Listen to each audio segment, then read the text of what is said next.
Hello, I'm Gene. I'm Tracy. Welcome to Just Dig It Farms. We are living our farm dream. We found our land, our dream land, 6 years ago. We did a lease purchase for 2 years, and we actually purchased it 4 years ago. There was actually nothing here. We drove by, there was a sign out in this pasture. It was 9 acres of hardwoods, 9 acres of pasture, so a total of 18 acres. Has a beautiful creek on the back. The Alabama River is just right down here, less than a mile. And we're on the Little Mulberry Creek. And it's beautiful. It's got a few springs that run through, 2 branches that run into the creek, and it's just gorgeous. And we fell in love with it, and now this is our farm. We both work full time, and it's a challenge to keep the farm up sometimes, but we love it. I work at Petals from the Past in Jemison, Alabama. It is a garden, nursery, and farm. I do the landscape design and all the displays and merchandising there, and I've been there for almost 12 years. I work in sales in central to southern Alabama, and I've been in sales since I got out of college. So we are trying to build and establish this farm. We work full-time and we farm part-time. Our dream was to create a self-sustainable farm where we could grow our own organic food and to have a healthier life and to be able to be more self-sufficient. So we work this farm, we're establishing it, creating it, and we work it on weekends and nights and evenings, and whenever we have a chance, that's what we do. We love it. So we're excited to give you guys a tour of our farm today. Welcome to Just Dig It. Today's video is in collaboration with the Homesteaders of America garden tour. We are so excited to be a part of this. Y'all go check out the other YouTube homesteaders that are in this collaboration. There's a lot of awesome homesteaders and YouTube channels there, and they are really doing some cool things. It's always fun to go watch those videos and see what's happening in the garden in other parts of the world and what they're growing and what they're able to do. I always come away from watching those videos with inspiration and excitement and more knowledge.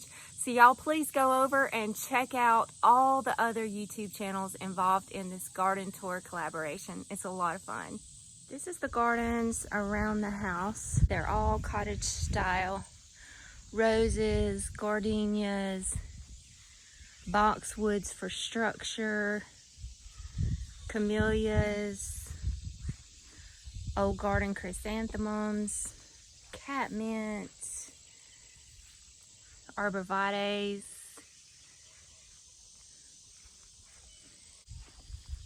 So as you walk around here, we have salvia that needs to be trimmed back, and more roses. I love, love, love roses. Here is little lime hydrangeas. Aren't they glorious? They're so beautiful. Tea olive in the corner there. That is a Coosa dogwood, which makes this awesome little red fruit. The hummingbirds love it, and it's edible. Lamb's ear and more roses. This is a Vaccinium dorawi, which is an ornamental blueberry bush. That's my favorite rose in the world. This is Quietness. It smells so good. It's got a neat story. I did a video about Quietness. I'll put a link above so you can go check that out and hear the history and the story behind it. I'm still working on this garden, all the time working on it. I've got to add a few things here. I had a couple of little bobo hydrangeas, but they died. So I've got a red bud I'm going to add here, and probably just going to get some more limelight hydrangeas and put here.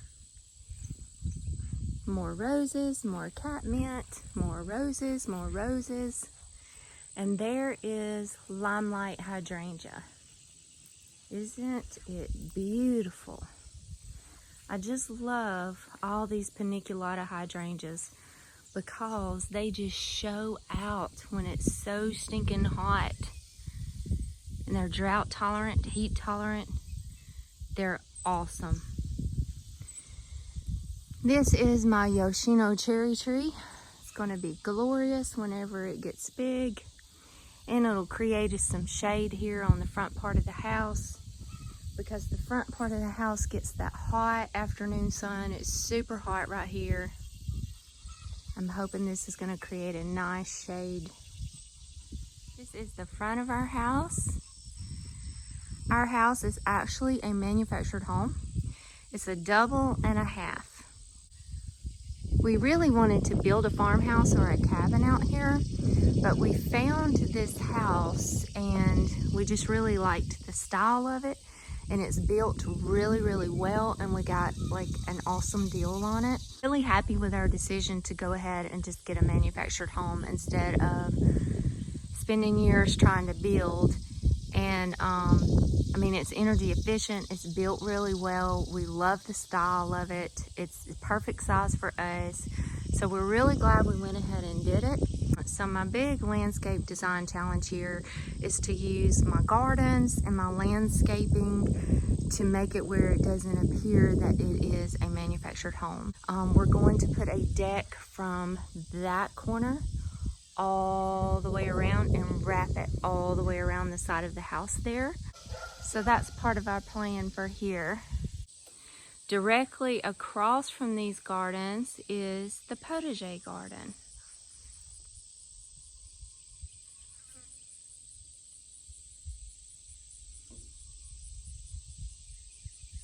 We started this garden about 2 years ago. We started building the beds, and we practice a till, no-till method. So what that means is we till up the spot in the beginning, and then we don't till anymore. I just feel like it really disturbs and kills microbial life. It compacts the soil. There's all kind of reasons why we do that. But just to break the ground, we till it up in the beginning, and then we don't till that spot anymore, and we're just constantly working to building the soil, adding more nutrients to the beds, building the soil instead of always just depleting it. So what we do is we till the beds up in the beginning, and then I do sheet mulching. I do cardboard and compost and old mulch hay that we get from a local cattle farmer down the road that's really old and broke down really good. It takes time, and it's a process to kill out the weeds and to build the soil up. So this spring was really the first year that we've actually got to grow some good vegetables out here in these garden beds. We planted 6 of the garden beds with vegetables this year, and it's all done really well. Now I've got 3 other beds that we tilled up this year and that we sheet mulched. And then this summer we planted a cover crop of sun hemp and buckwheat there. So we're just letting that build the soil up and hopefully be able to plant those beds next year.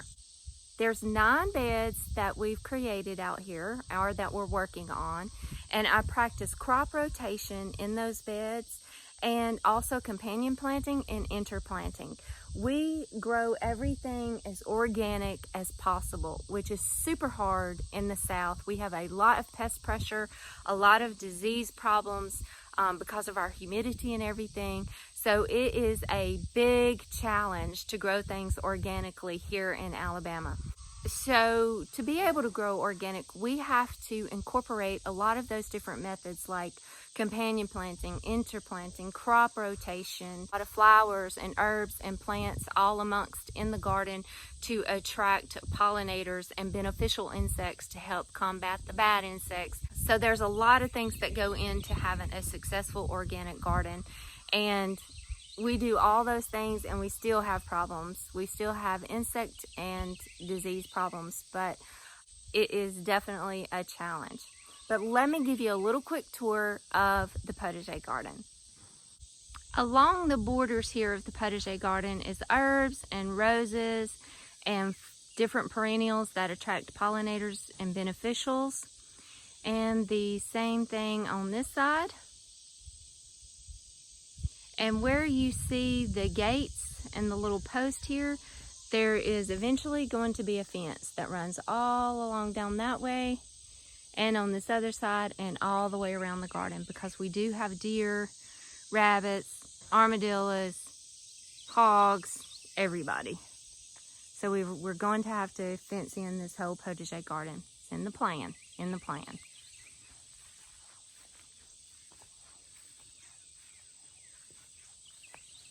So this is garden bed 1, and I have lots of basil here. This is the basil that I'm harvesting to use to dry and to make pesto and to preserve. This basil, I'm just letting it go to flower to attract all of my bees and beneficials.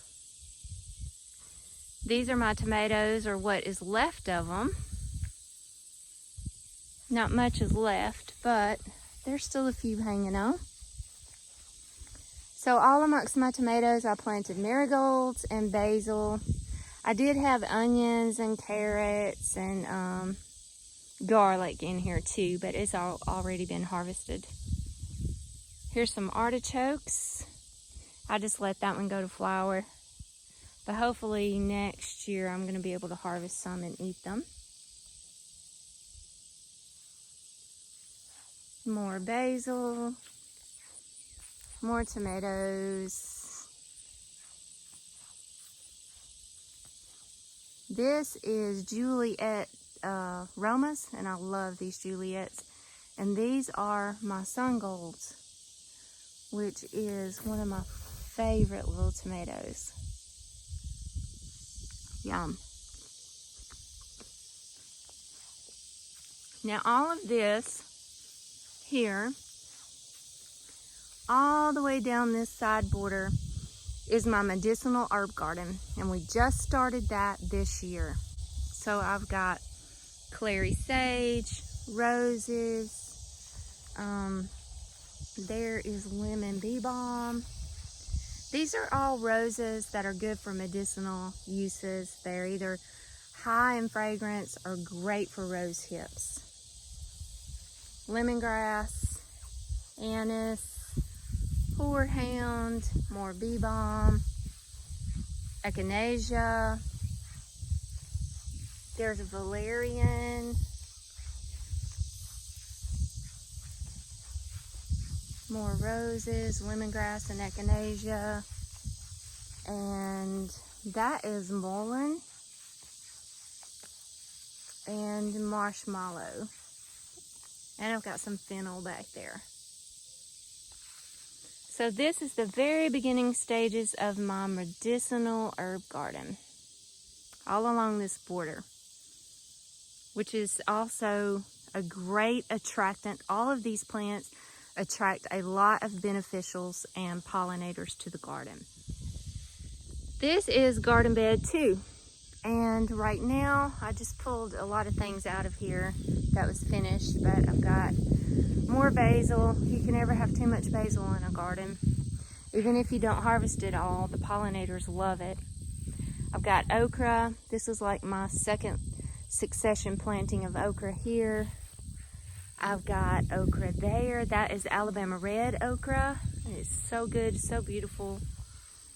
And these are Clemson spineless okra. I love the okra blooms. It's actually in the hibiscus family, so it has that real pretty hibiscus bloom. So pretty.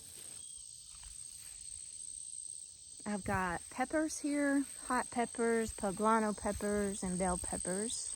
Now this is one of my companion planting strategies. These plants that look so terrible is amaranth. And you can see all the flea beetle damage on these leaves. I mean, the whole plant has just been destroyed by flea beetles. That's the point of it. I have them planted all amongst my bell peppers here. And I had them with my eggplant too. So I've got them right by my bell peppers.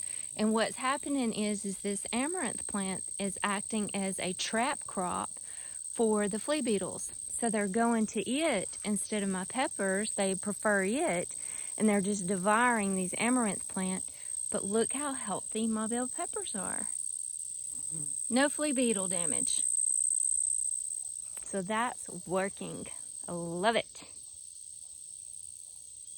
This is garden bed 4 here, and I've got a bunch of different peas and beans in here.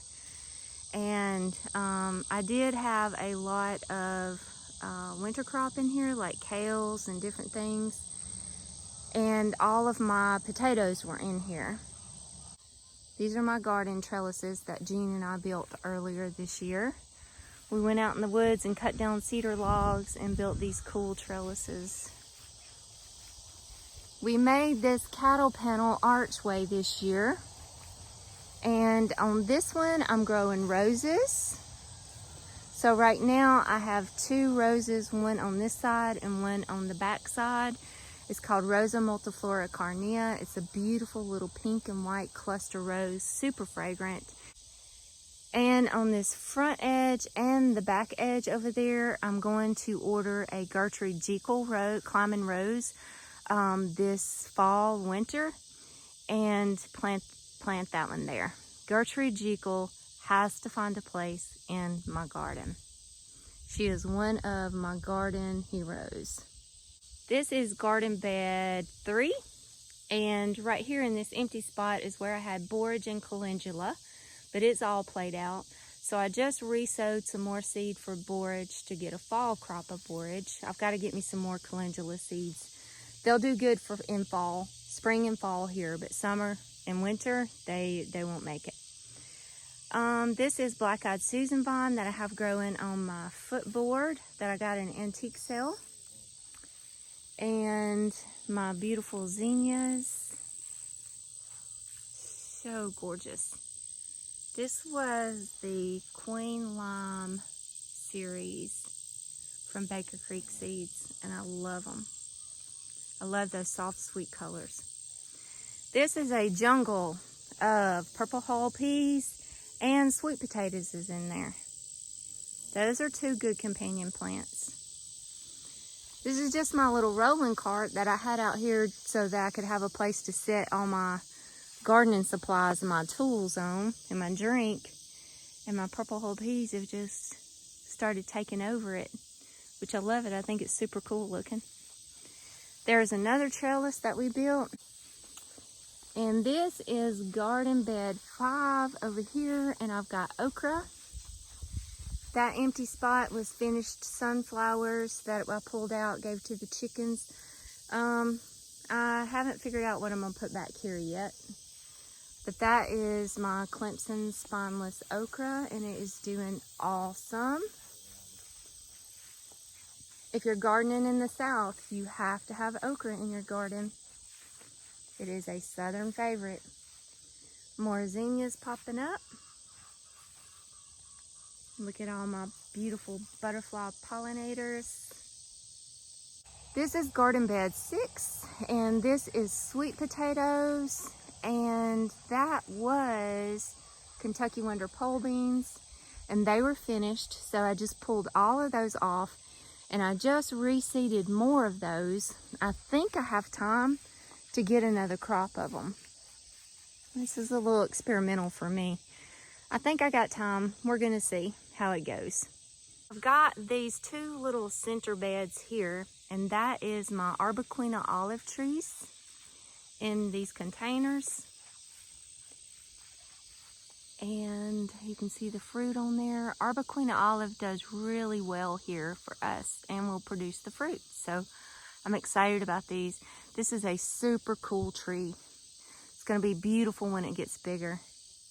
But these are herbs that I have planted in the pot and all around the pot. Different herbs.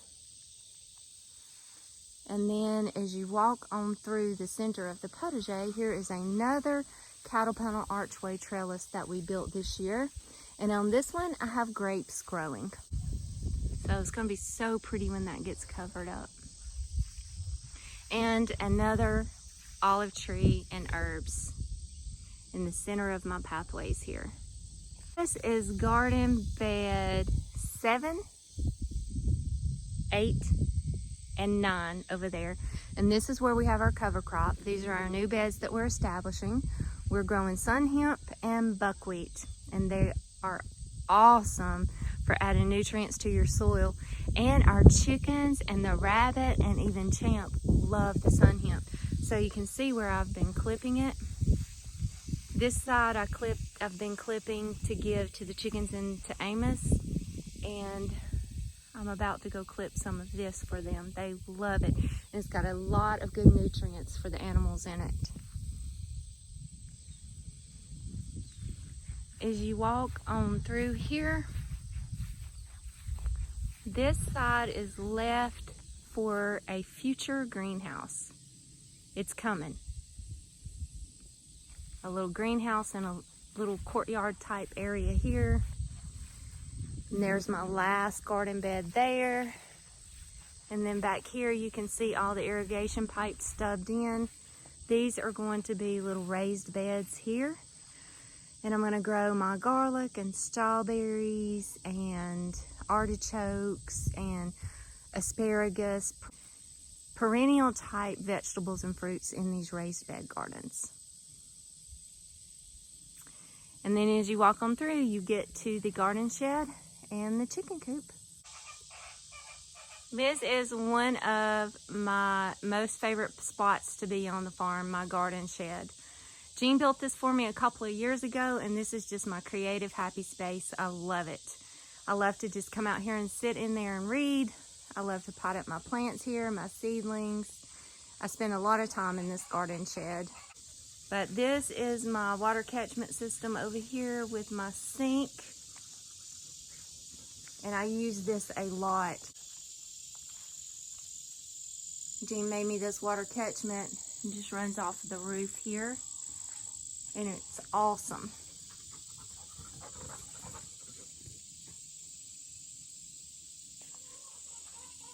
This is my little compost pile. We're gonna build a bigger compost pile in the potager garden later. There's my worm bin, my worm composting bin. Here's another water catchment system coming off of the roof of the chicken coop. This is the back of my garden shed. And this is my little plant nursery where I keep all the plants over the summer that I collect. And then this fall, I'll be putting all those in the ground. This is my little storage area for my tools and my pots and everything. Now, let me show you guys our chicken coop. This was an old storage container, shipping storage container. That was at my pop's work where he worked probably 15, 20 years ago. Probably more like 20 years ago. It was the bathhouse for many, many years at Jean's Hunting Club. And when we bought the farm, we moved it over here, turned it into our chicken coop. So we added wood to it and tin, added these shutters and this cute door. And we painted it and fixed up the inside a little bit and turned it into our chicken coop. And we love it, and our chickens love it. They got a little mansion they can live in. This is Joseph. Jean named him Joseph because he's got so many pretty colors on him, so Joseph's coat of many colors. Joseph and the girls.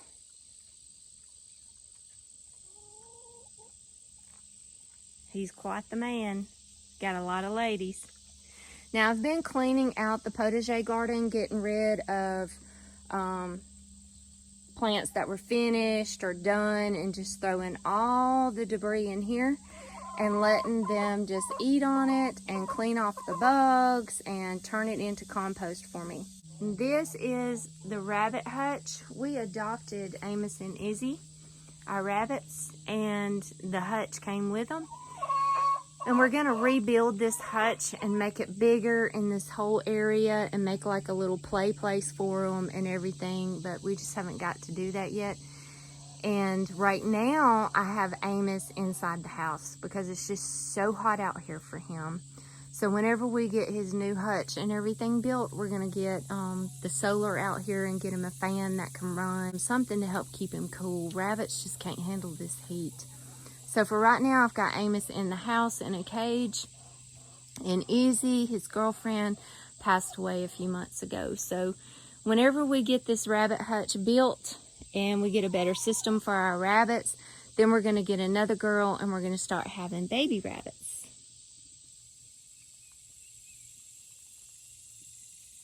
I love my chickens. They are my garden partners, And they provide us good eggs. They make awesome fertilizer, help with bug control. I love my girls. And Joseph. He's a sweet rooster.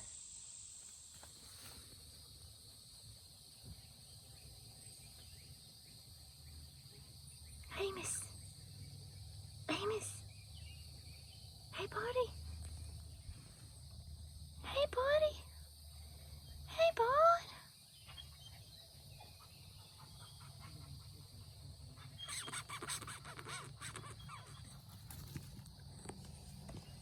Hey, friend. Hey, friend. As far as the farm animals go, our plan is to have all kinds of farm animals. But right now we have chickens and we have Amos the rabbit, just one rabbit, but we're going to be getting more. And we have Champ the lab, Jazzy our cat. We have over 1 million honeybees, and we have a new addition that's coming soon. We were in hopes that we were going to be able to pick them up today so that they could be on this video, but that didn't work out. So we are planning to go get them next weekend. This is Champ. I don't know that we would call him a farm dog because he likes to get our chickens, but we sure do love him. And he's my garden partner.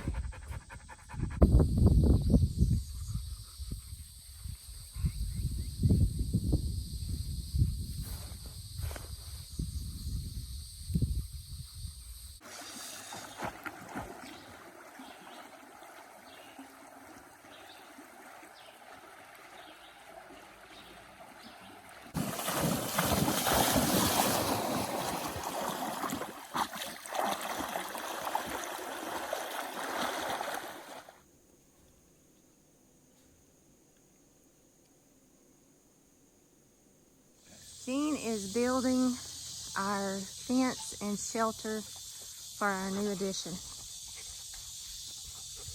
Doing a good job. Come look.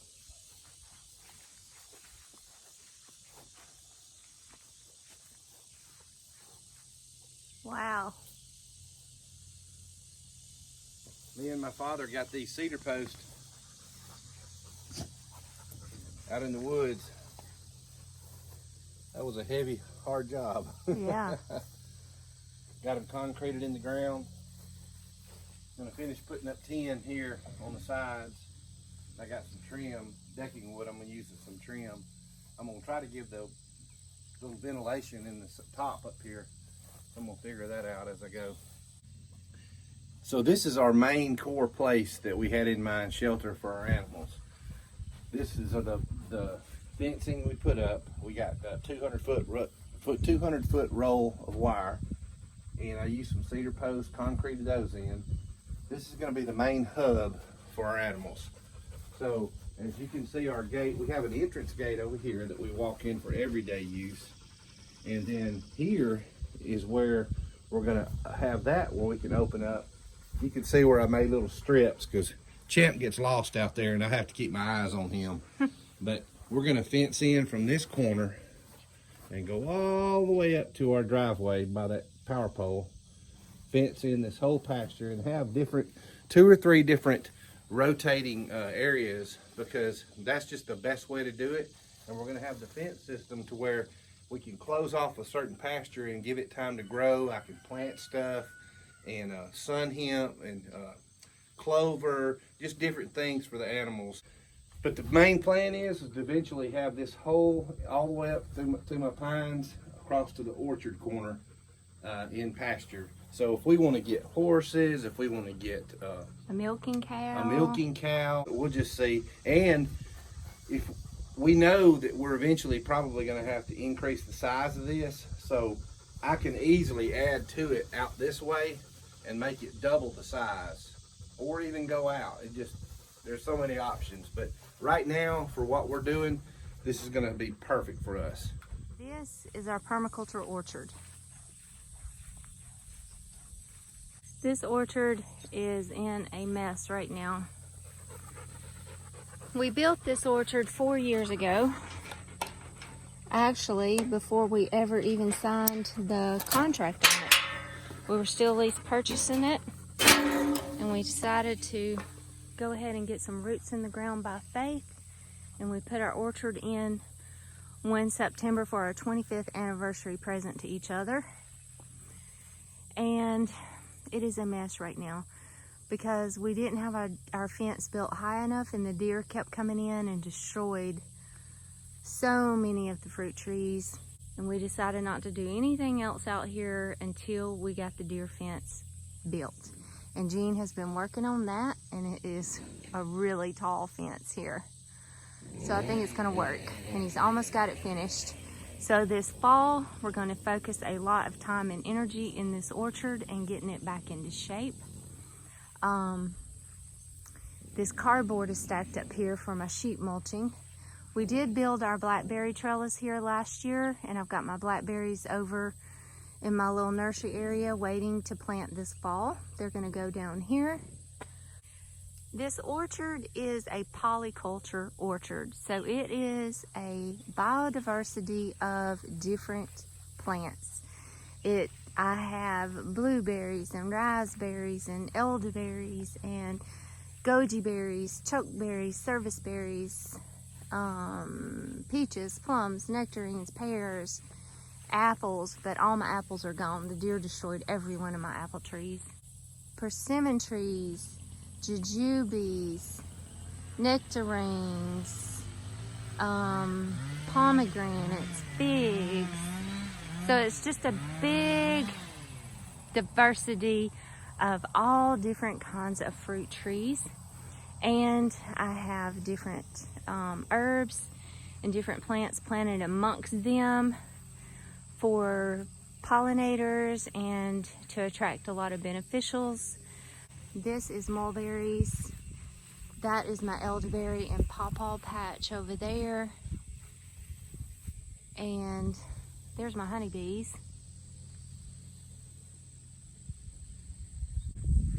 But right through the woods right there in that opening, we have a little bridge right there, and as you come across it, we've got planted pines. That's kind of like Gene's Wildlife Cove, where he is managing deer over there. I've got to get out here and get these elderberries before the birds do. I've been harvesting my elderberries and drying them. Those look beautiful. Ooh, I gotta get out here and get them. I mean, that quick. These could be gone by this afternoon. The birds love them. That pear tree is loaded, and I think it is about ready. We just finished picking a lot of peaches, and they were really good. And like I said, this is all as organic as we possibly can be. We don't use any synthetic chemicals or fertilizers out here. So we're growing everything as organic as we can. Let's see if one of these pears are ready. This is an Asian pear.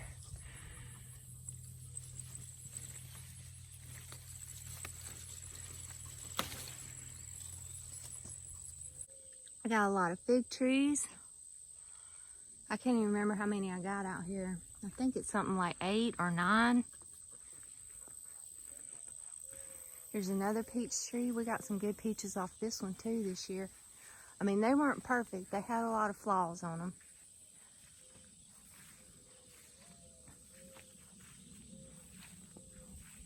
Even though this orchard is a mess and a disaster out here right now, I still wanted to show you guys this permaculture orchard and just kind of show you the design and the idea behind it, and also just to let you know that this is real life and things were definitely not perfect out here.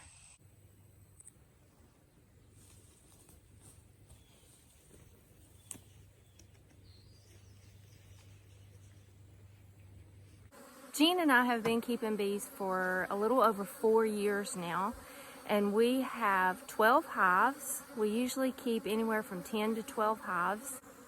We were just going to start out with 1 or 2 hives just so we could have honeybees here on the farm to keep our orchard and our vegetable garden and everything pollinated. And once we got started with beekeeping, it just grows and we just love it. We enjoy it so much. So now we have 10 to 12 hives.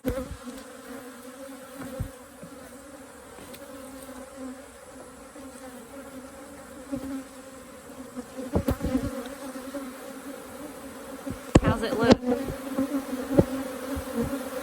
Beautiful.